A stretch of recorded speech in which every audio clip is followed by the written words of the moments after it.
Congress, as well as our state, we recognize that there's an emergency. We might need to mobilize things quickly. We might need to make some modifications to existing law. We might need to respond very, very quickly. So intentionally, our governments generally do give emergency powers to their executive.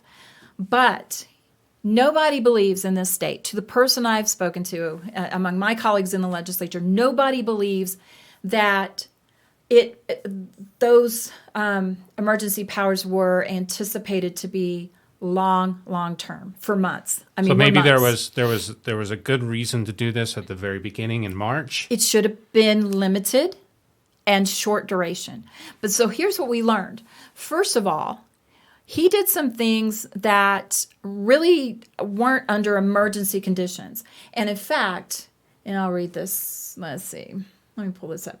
In fact, under his this latest emergency declaration, he's talking about there's some things that he wants to do with Department of Alcohol Beverage Control licenses. Hurry! Change it. Change the law. There's an emergency. Go do something with the DABC. He's gonna suspend some requirements for using telehealth. Hurry! Emergency. Some other things. Let's see, parole hearings. So there's a lot of things that all of a sudden, these are policy things that is not the same as calling out the National Guard or something like that. But here's what we learned during coronavirus. We learned how to come together as a legislature quickly.